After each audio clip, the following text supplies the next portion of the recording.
Every September, the world's leaders descend on New York City for the United Nations General Debate. On the surface, it can seem like a formal, even tedious diplomatic ritual, a long list of speeches full of jargon and predictable talking points. But look closer and you'll find it's something else entirely, the world's most unpredictable stage. For 80 years, this podium has been a venue for high-stakes political theater, producing moments of shocking defiance, bizarre comedy, and profound inspiration. Today, I'm counting down the 10 most memorable.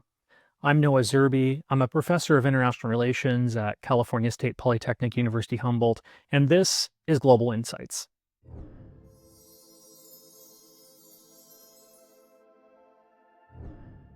Let's begin our countdown where the UN's own story as a global stage truly began, in the raw, unfiltered drama of the Cold War. Our first moment is perhaps the most famous or infamous act in UN history. In October 1960, during a heated General Assembly debate on decolonization, the head of the Philippine delegation criticized the Soviet Union for swallowing Eastern Europe while pretending to be anti-imperialist. Furious, Soviet Premier Nikita Khrushchev reportedly took off his shoe and began banging it on his desk in protest. Whether he just brandished it or actually banged it is still debated, but the effect was electric. It shattered the veneer of decorum and showed the world the raw, unfiltered animosity of the Cold War. Господа, господин председатель, мы живем на земле не милостью Божией и не вашей милостью, а силою и разуму нашего великого народа Советского Союза и всех народов, которые борются за свою независимость. Не заглушить вам голос народа, голос правды, который звучит и будет звучать. Конец, могила колониальному рабству. Долой его и похоронить его чем глубже, тем лучше. It cemented the UN's image as a place not just for polite speeches, but for direct, personal, and sometimes bizarre superpower confrontation. And as a quick bonus fact, Khrushchev's even more famous threat, "We will bury you," was not said at the United Nations, but 4 years earlier at an embassy in Moscow. But this was a misinterpretation. Khrushchev wasn't making a military threat, he was making an ideological one.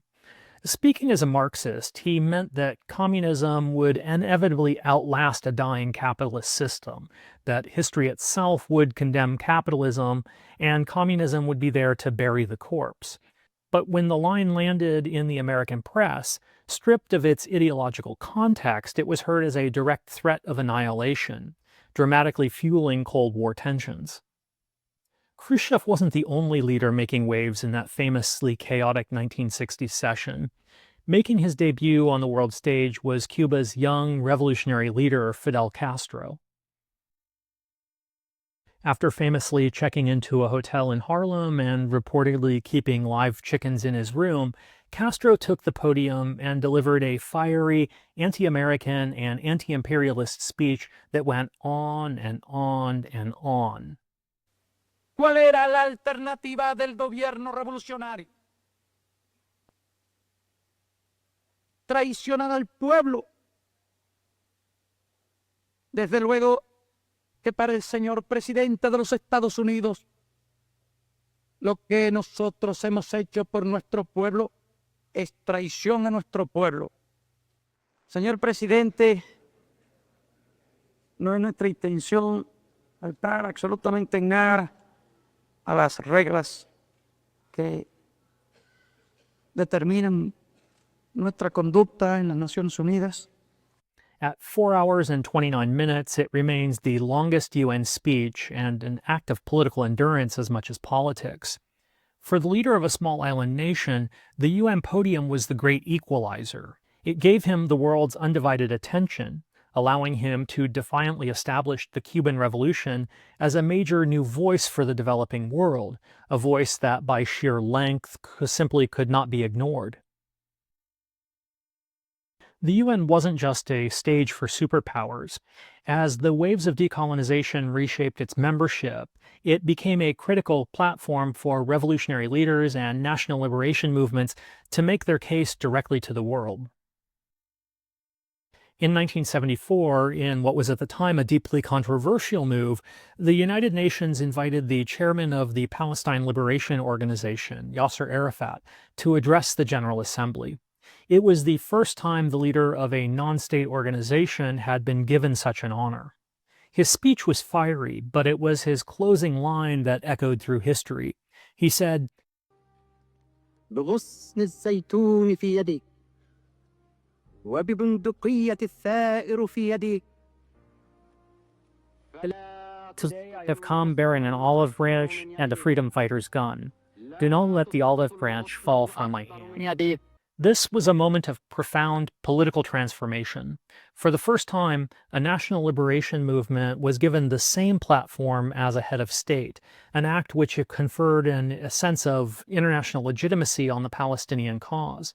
And the dual imagery of the olive branch and the gun perfectly captured the PLO's complex identity, becoming the defining, unforgettable statement of their struggle on the world stage.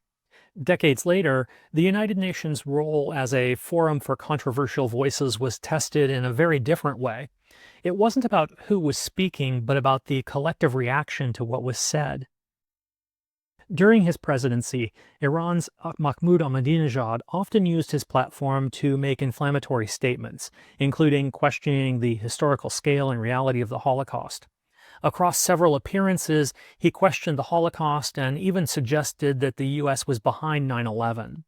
In 2009, dozens of delegations, including those from the United States and the entire European Union, stood up and silently walked out of the General Assembly hall. This showcased a different kind of UN theater, the power of the diplomatic walkout. The act of collectively standing up and leaving is a potent visual tool of protest. It's a coordinated performance designed to deny the speaker legitimacy and to publicly signal condemnation to the entire world, proving that sometimes the most powerful statement at the UN is the act of refusing to listen. As we entered the 21st century, the rise of 24-hour cable news and the internet transformed the General Assembly. Leaders began to understand that their real audience wasn't just the diplomats in the hall, but the billions of people watching on screens around the world.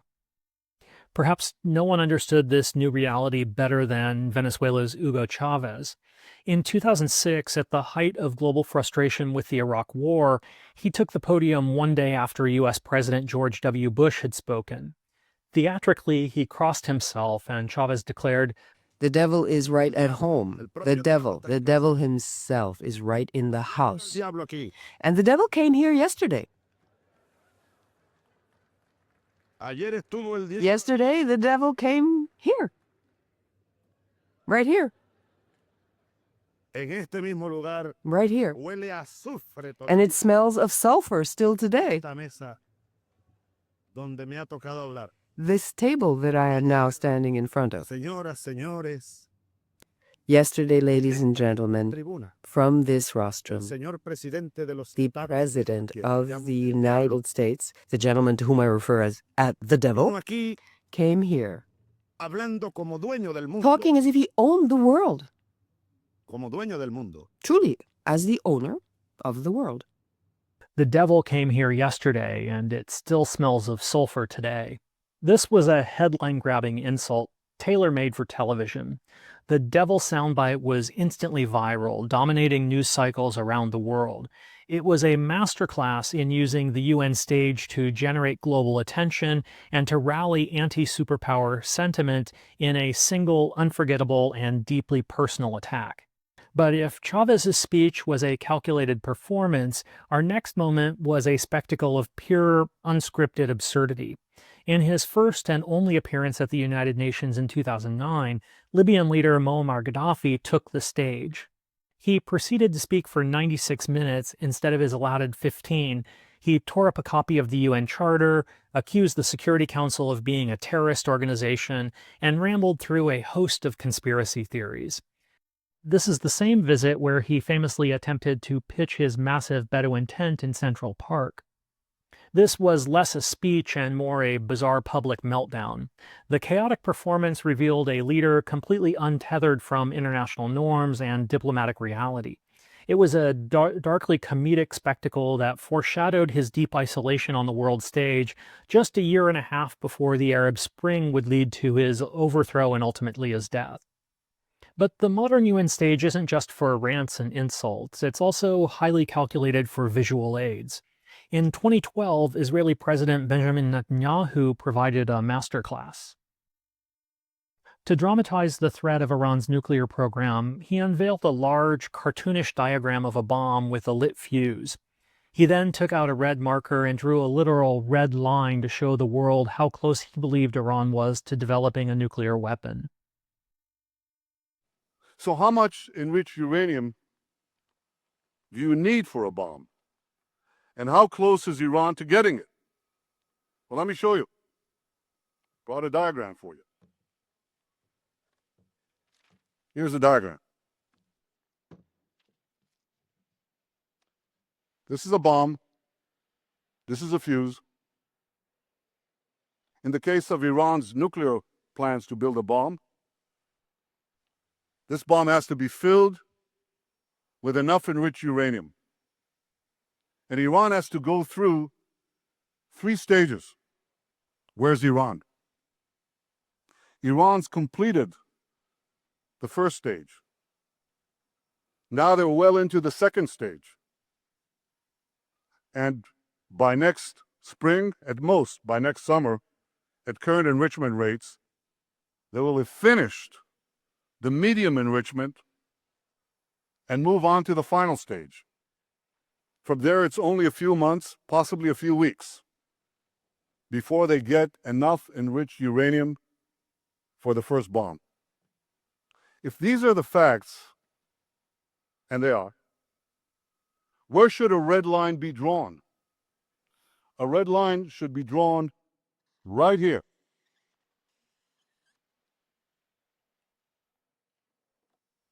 Before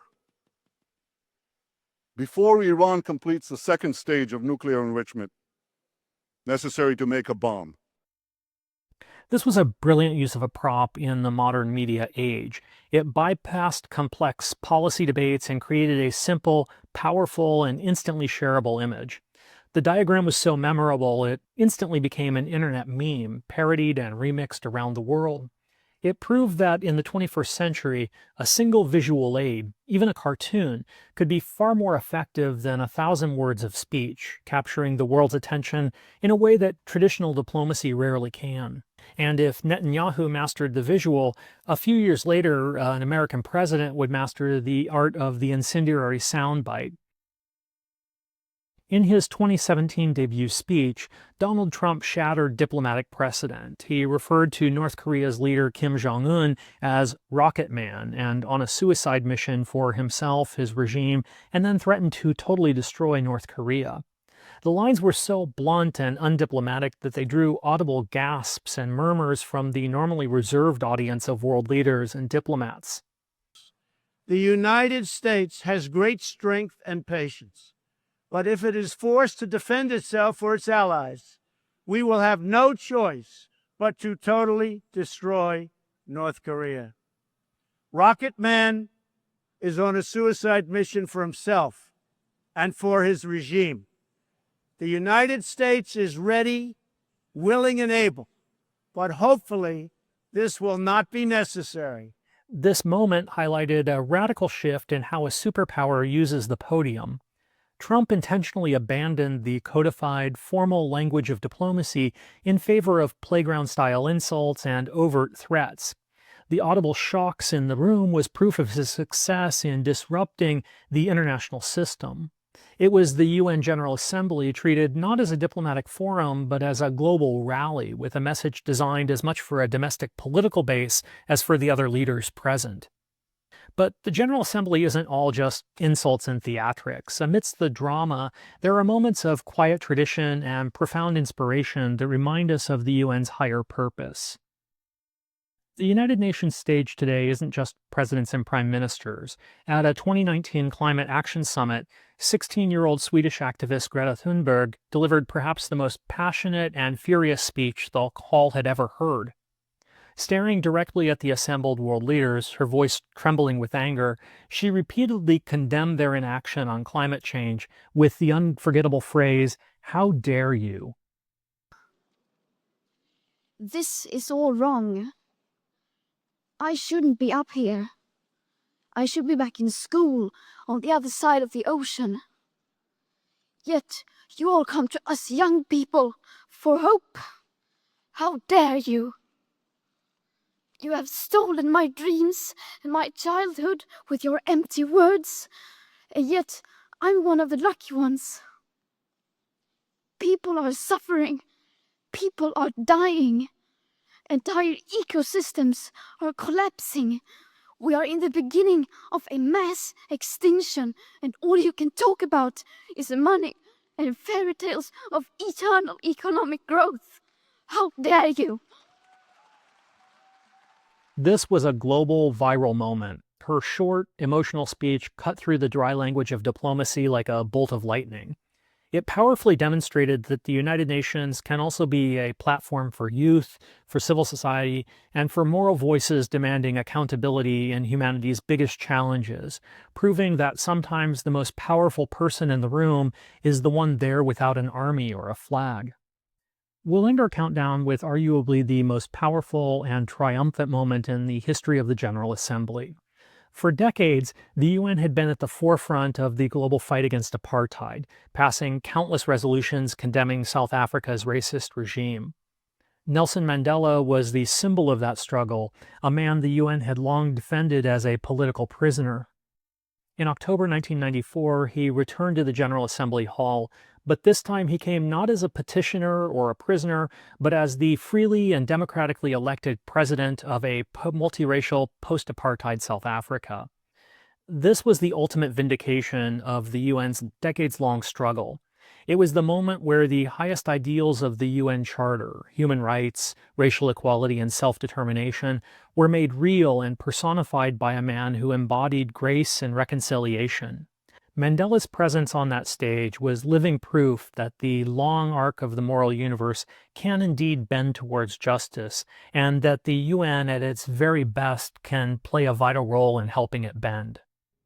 Democratic South Africa rejoins the world community of nations, determined to play its role in helping to strengthen the United Nations and to contribute what it can to the furtherance of its purposes. We must work for the day when we, as South Africans, see one another and interact with one another as equal human beings and as part of one nation united rather than torn asunder by its diversity.